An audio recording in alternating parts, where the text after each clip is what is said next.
सपा की सरकार हुआ करती थी तो कन्नौज में एक विकास की गंगा भी बहाई जाती थी, क्योंकि कन्नौज जो था वो अखिलेश जी का संसदीय क्षेत्र कहा जाता था।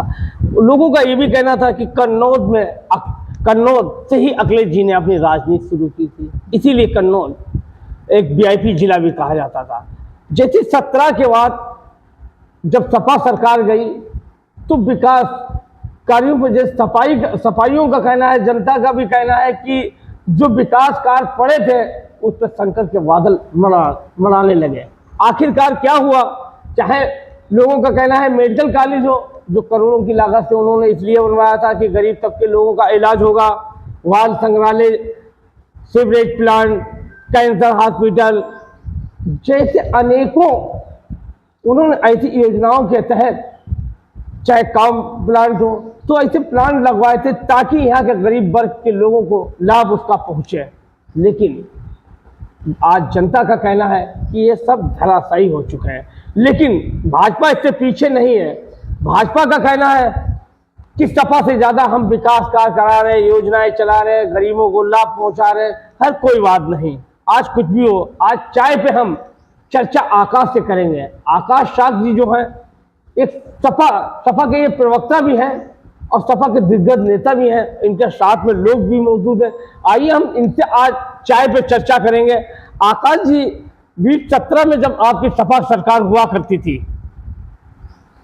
तब कई चीजें हैं, जैसे कि मेडिकल कॉलेज की अगर बात की जाए तो मेडिकल कॉलेज में जब अच्छा इलाज होता था कि अब भाजपा की सरकार में हो रहा है। देखिए,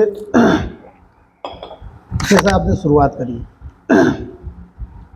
समाजवादी पार्टी की सरकार में आदरणीय अखिलेश यादव जी के नेतृत्व में जो सरकार 2012 से 17 तक रही, उसमें अभूतपूर्व विकास के कार्य पूरे उत्तर प्रदेश में किए गए। हमारी सरकार में किसी एक क्षेत्र को चिन्हित ना करके पूरे प्रदेश में विकास के कार्य किए गए। और चूंकि ये, जैसा कि आपने कहा, आदरणीय अखिलेश यादव जी की कर्मभूमि रही है, ये श्रद्धेय लोहिया जी की कर्मभूमि रही है, श्रद्धेय नेताजी की कर्मभूमि रही है, तो यहाँ भी बहुत सारे विकास कार्य किए गए। लेकिन आज आप हमारे और आपके कहे सुने पे मत जाइए, आप धरातल पे देखिए।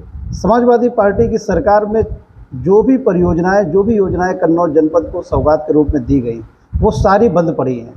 मेडिकल कॉलेज खस्ता हाल स्थिति में है, कार्डियोलॉजी काउ मिल्क प्लांट संचालित नहीं है, बाल संग्रहालय अधूरा कार्य पड़ा हुआ है, इत्र पार्क का कार्य अधूरा पड़ा है। स्थितियां इतनी खराब हैं कि अभी मैं पोस्टमार्टम हाउस होके आया हूं। 2 घटनाएं हुई एक्सीडेंट की और उनको यहाँ पे प्रॉपर इलाज नहीं मिल पाया।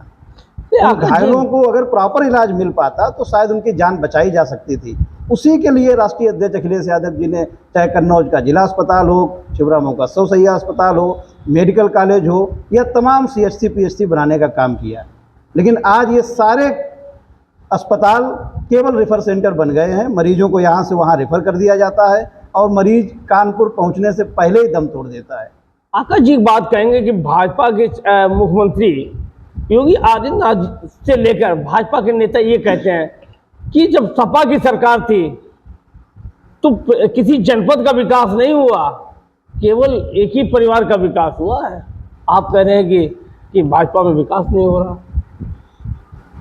शुरुआत कन्नौज से करें तो कन्नौज में जो मेडिकल कॉलेज बनाया गया, क्या वो किसी एक परिवार को इलाज देने के लिए बनाया गया था? काउ मिल्क प्लांट बनाया गया, क्या किसी एक परिवार की गाय और गौपालकों का दूध वहाँ लिया जाता? ये पूरे क्षेत्र के विकास के लिए था।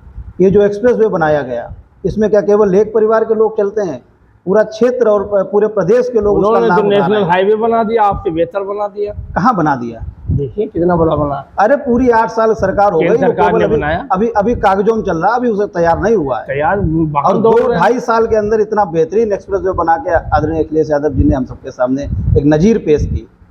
केवल कन्नौज नहीं, लखनऊ में आप देखिए, पुलिसिंग को व्यवस्था बेहतर करने के लिए 1090 जैसी महिला सुरक्षा के लिए व्यवस्था लागू की, 108 एम्बुलेंस की व्यवस्था दी, 100 नंबर डायल 100 पुलिस की व्यवस्था दी, एक बेहतरीन पुलिस हेडक्वार्टर दिया, JPNIC जैसी बिल्डिंग दी जो बंद पड़ी हुई है। गोमती रिवर फ्रंट जैसा एक अभूतपूर्व कार्य किया जिसको ये कंडम के मैंने माना कि आप 10-90 दी, फलाने दी, ठिकाने दी, ये स्वास्थ्य सेवाएं दी जी। लेकिन सुरक्षा तो नहीं दी। सरकार, वर्तमान सरकार के नेता ये कह रहे हैं कि बहन बेटियां सुरक्षित नहीं थी। नहीं, आपकी सरकार में हमारी बहन बेटियां सरकार में सुरक्षित नहीं ही थी। बहन बेटियों को सुरक्षित करने के लिए 1090 वुमेन पावर हेल्पलाइन हमारी सरकार में ही आदरणीय अखिलेश यादव जी ने ही जारी की थी। हमारी सरकार ने ही जो गांव के गरीब लोग पुलिस थाने और चौकी में जाने से घबराते थे, उनके घर पे 100 नंबर की व्यवस्था करके उनके दरवाजे पे पुलिस पहुंचाई थी। ये हमारी सरकार में ही हुआ ना। पुलिसिंग की व्यवस्था लोग कहते कि दिन में लोग नहीं निकल पाते, लूट जाते थे, पकड़ हो जाती थी। आप पैती करें कि आपके यहाँ सुरक्षा व्यवस्था नाम कोई चीजें नहीं थी। नहीं थी तो पुलिस कैसे, ये 100 नंबर पुलिस क्यों दी गई? ये इसीलिए दी गई ना कि गांव का गरीब बिल्कुल निर्भय होके अपना काम कर सके, और अगर उसे कहीं दिक्कत आए तो अगर रास्ते में भी खड़ा हो तो रास्ते में उसके पास पुलिस पहुंचे और उसकी मदद करे। आज पहुंच रहे, इससे पहले नहीं पहुंचती आपकी सरकार में? नहीं, हमारी सरकार में ये 100 नंबर दी गई। नहीं, कहा तो लोग कह रहे कि आपकी सरकार। ये लोग कौन कह रहे हैं? ये केवल वही गिने चुने भाजपा के लोग हैं जो अपना झूठ फैलाने में माहिर हैं। लोग कौन कह रहे हैं भाई? 100 नंबर डायल 100 आप भी जान रहे होंगे, ये किसकी सरकार में जारी की गई? डायल 100 की व्यवस्था किसकी सरकार में दी गई? लेकिन आकाश जी एक बात कहेंगे आपसे, ठीक है आपकी सरकार, आपकी जब सरकार थी, अखिलेश जी मुख्यमंत्री हुआ करते थे, इतना विकास कराया, सुरक्षा की आप सब बात कर रहे हैं, लेकिन जनता ने सरकार को क्यों नकारा? ये बात ये इसका जवाब मैं दूंगा आपको। ये कभी कभी राजनीतिक परिस्थितियां ऐसी होती हैं, हमारी पार्टी, हमारी सरकार और हमारे नेता, उन्होंने पूरे उत्तर प्रदेश में जो विकास के अभूतपूर्व कार्य किए उसके नाम पे उन्होंने वोट मांगा, लेकिन भारतीय जनता पार्टी के लोग जो सांप्रदायिक राजनीति को करने के लिए माहिर हैं, उनका झूठ, उनके द्वारा फैलाया गया प्रोपेगेंडा हावी हो गया, और हमारी सच्चाई, ये हमारी कहीं ना कहीं कमी रही कि हमारी सच्चाई हम जनता तक नहीं पहुंचा पाए और उन्होंने वो अपना झूठ फैलाने में सफल हो गए। तो इस बार चुनाव में 2 साल का समय बाकी है, और जैसे ग्रामीण इलाके का चुनाव की बात की जाए कि यानी प्रधानी हो, ब्लॉक प्रमुख हो, चाहे जिला पंचायत को, वक्त केवल 6 माह का बाकी है। 6 माह, वो भी 2 साल का जो विधानसभा चुनाव में समय है वो भी धीरे रफ्ता करता जा रहा है। आखिर जब पिछली बार झूठ फैलाया तो उन्होंने, जैसा आप कह रहे हैं, सरकार बन गई, फिर इस 27 में आप लोग क्या करेंगे? देखिए 2027 के चुनाव में, अभी जो 2024 के चुनाव में लोकसभा चुनाव हुए, वहां हम इनके झूठे प्रोपेगेंडा को, इनकी जुमलेबाजी को जनता के सामने नकारने में साबित हो गए। नहीं, तो राहुल की वजह से हम अपनी बात लोगों के बीच में पहुंचाने में सफल हुए।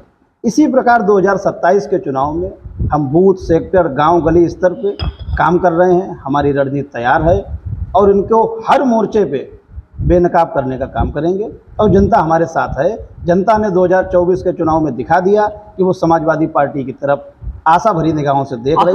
आकाश जी, 24 का जो लोकसभा चुनाव हुआ था, 24 का जो लोकसभा चुनाव हुआ था जी, जो आपकी जो इंडिया गठबंधन को सीटें मिली थी, उसमें कई गठबंधन थे, लोग कहना कि राहुल गांधी की वजह से आप लोगों को सीटें मिल गई, नहीं तो आप 8 से 10 सीटों पे ही सिमट जाते हैं। देखिए, क्योंकि आपकी पार्टी में परिवारवाद है।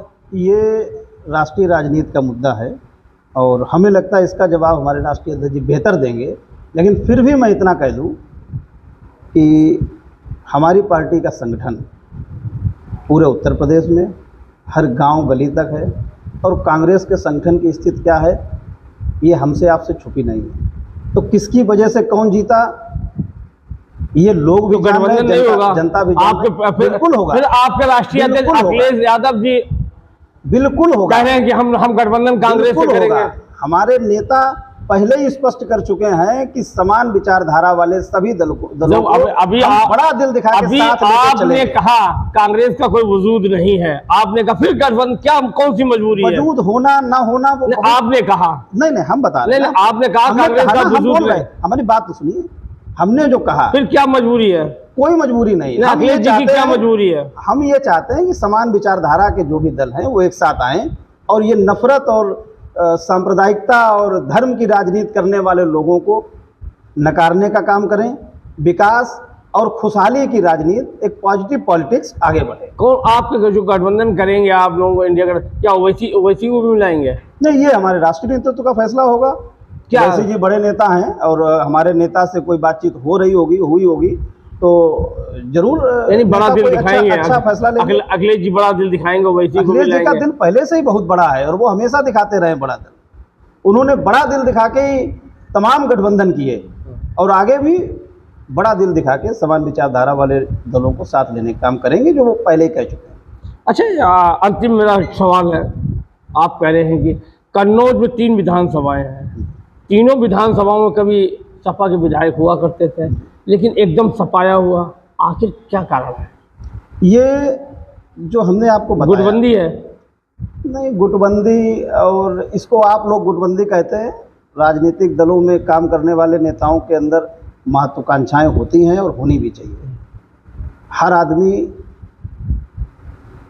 जो भी व्यक्ति राजनीति में है, उसका कोई अपना लक्ष्य है, छोटे को नीचा दिखाना चाहता है, आगे बढ़ता है, तो उसमें कोई बुराई नहीं है।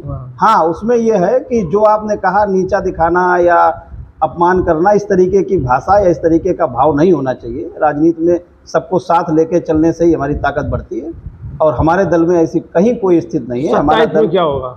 27 में हम भारी बहुमत से सरकार बनाएंगे और कन्नौज की तीनों विधानसभा जीतने जाएंगे। कैसे जीतेंगे? गुटबंदी तो साफ दिखाई दे रही है। नहीं, ये सब आप मीडिया के लोगों को फैलाया आपके हुआ मर्जाल है। क्यों आपके जिलाध्यक्ष बयान दे रहे कि वहां से फला अरविंद यादव लड़ेंगे? तो हमारे अगर जिलाध्यक्ष ने कोई बयान दिया है तो सोच समझ के दिया होगा। राष्ट्रीय नेतृत्व आप भी कह रहे हैं राष्ट्रीय नेतृत्व से चर्चा करके दिया होगा। और जिलाध्यक्ष जी ने जो भी बयान दिया है उसके लिए आप ऐसा तो नहीं पूछें तो ज्यादा बेहतर। ऐसा तो नहीं आकाश जी की 2 लोगों की लड़ाई चल रही हो, ताहिर प्लस अरविंद की लड़ाई चल रही हो, तीसरा तैयार है लड़ने के लिए? बता दो भैया, लड़ाई कहीं कोई नहीं चल रही है। अच्छा, तीसरा कौन लड़ेगा? सभी साथी, ब्राह्मण चेहरा आएगा? आप जिनकी भी बात कर रहे हैं, शिवरा मऊ से ब्राह्मण चेहरा आएगा? ये हम आप नहीं तय कर सकते।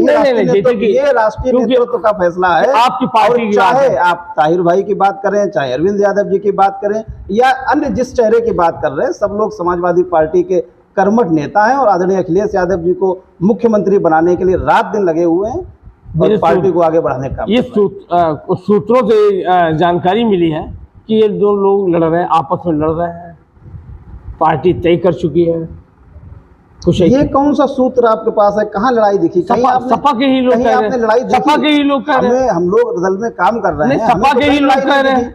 जैसे अभी आप ही कह रहे थे। क्या कह रहे थे? आप ही कह रहे थे, हो सकता है जो भी ब्राह्मण चेहरा हुआ है, ये राष्ट्रीय अध्यक्ष जी का निर्णय होगा। आपने कहा हो सकता है ब्राह्मण चेहरा है। अरे भाई, ब्राह्मण चेहरा हो सकता है। हमारी पार्टी ने तो सामान्य सीट पे इसीलिए ब्राह्मण चेहरा होगा, मुस्लिम यादव नहीं होगा, ब्राह्मण चेहरा होगा। ये किसने कह दिया? आपने कहा, आपने कहा कि छिबरा मऊ सीट से ब्राह्मण मैदान। हमारे दल में लोकतंत्र है और लोकतंत्र है। लोकतंत्र ही रहेगा तो हमारी पार्टी, हमारे नेता जो भी चेहरा तय कर देंगे, हमारे पार्टी का एक एक वर्कर उस चेहरे के साथ मिलकर। आकाश जी सर्वे कराती होगी कौन चुनाव लड़ने के योग्य है, कौन जीतेगा, ऐसे पार्टी सब कुछ कर देगी। पार्टी का जो सर्वे होता है, पार्टी जो सर्वे करा रही है, हमें ये लगता है वो सर्वे या उस सर्वे में बातें मीडिया में रखने लायक नहीं है। वो सर्वे का विषय, सर्वे की बातें हमारे राष्ट्रीय नेतृत्व के सामने अंदर की क्या है, नेतृत्व तय करेगा कि किसको चुनाव लड़ना है। इसीलिए तय हो गया कि दोनों में आपस में विवाद चल रहा है। नहीं, ये तो केवल मीडिया के देन है, कहीं कोई विवाद। अभी आपने कहा कहीं कोई विवाद नहीं है, ना मैंने कहा। आप अपने शब्द मेरे मुंह में डालने का काम न करें। ये कहीं ना मैंने कहा, ना कहीं कोई विवाद है। हमारे सारे नेता रात दिन जनता के बीच में जाके समाजवादी पार्टी को मजबूत करने का काम कर रहे हैं और चुनाव में समाजवादी पार्टी का जो भी प्रत्याशी होगा उसको एक एक कार्यकर्ता जिताने का काम करेगा। देखिए, ये हमारे साथ सपा के दिग्गज नेताओं में शुमार रखने वाले और ये प्रवक्ता जी भी हैं, आकाश शाह जी। इनका साफ तौर कहना है कि इस बार 27 के चुनाव में हमारी पार्टी सरकार बनाएगी। कन्नौज की अगर तीनों विधानसभा की अगर बात की जाए तो तीनों विधानसभाओं में सपा प्रत्याशी ही जीतेगा, लेकिन छिबरा मऊ सीट को लेकर असमंजस अब बना हुआ है। कौन लड़ेगा, ये तो इन लोगों का ये कहना है कि राष्ट्रीय अध्यक्ष तय करेंगे। लेकिन अभी चुनाव में अभी समय बाकी है। बस आज चाय चर्चा पे इतना ही।